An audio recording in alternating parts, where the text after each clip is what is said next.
कर्नाटक हुकूमत रियासत के हाई स्कूल से 3 लैंग्वेज फार्मूले को हटाकर 2 लैंग्वेज फार्मूला नाफिज करने पर गौर कर रही है। अहले उर्दू इसकी सख्त मुखालिफत कर रहे हैं। इससे उर्दू के मुस्तकबिल पर मनफी असरात पड़ सकते हैं। ज़राए के मुताबिक दिसंबर से कबल ये तजवीज़ काबीना में पेश की जा सकती है।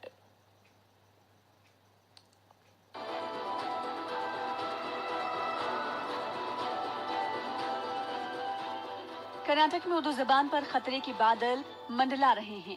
ज़राए के मुताबिक हुकूमत की जानिब से स्कूली सतह पर उर्दू मीडियम को खत्म करने की मंसूबाबंदी ज़ेरे गौर है। रियासती हुकूमत 2 लैंग्वेज फार्मूले को नाफिज करना चाहती है, जिसके तहत हाई स्कूल्स में 3 जबानों की जगह 2 जबान फार्मूले का निफाज किया जा सकता है।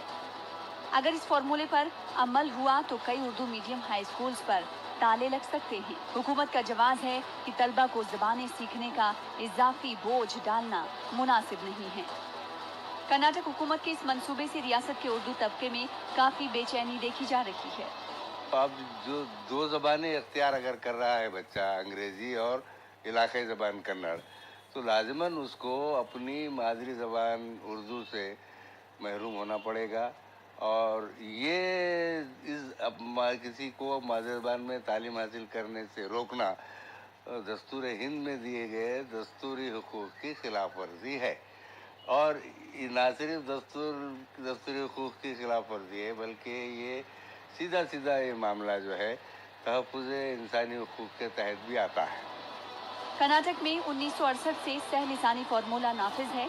इसके तहत कन्नड़ा, अंग्रेजी, उर्दू, तमिल, तेलुगु, मराठी और हिंदी को पहली, दूसरी या तीसरी ज़बान के तौर पर इख्तियार किया जा सकता है। हिंदुस्तान जैसे मुल्क में जहाँ मुख्तलिफ मज़ाहिब, मुख्तलिफ ज़बानें बोलने वाले लोग हैं, तो उसके लिए ज़रूरी है कि हर ज़बान का तहफ़्फ़ुज़ हो, हर ज़बान को जो है यहाँ उसको तरक्की हासिल हो।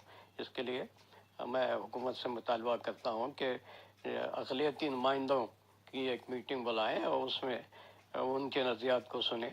और हम चाहेंगे कि हुकूमत को अपना मौक़िफ़ हम ज़ाहिर करें कि जो मौजूदा फार्मूला है उसी पर वो अमल करें। हमें यकीन है कि जब हम उसका जवाब पेश करेंगे कि इससे क्या नुकसान होने वाला है। सिद्धरामैया माजी में कर्नाटक की अलग परचम की भी वकालत कर चुके हैं।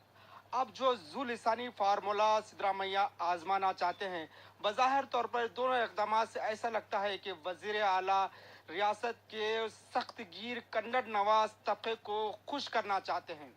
अगर से इसके मुखालिफिन अदालत का दरवाज़ा खटका जाते हैं तो हुकूमत को पशेमानी का सामना करना पड़ सकता है। ETV न्यूज़ के लिए गुलबर्गा से कैमरामैन आसिफ के साथ जवाद मीर।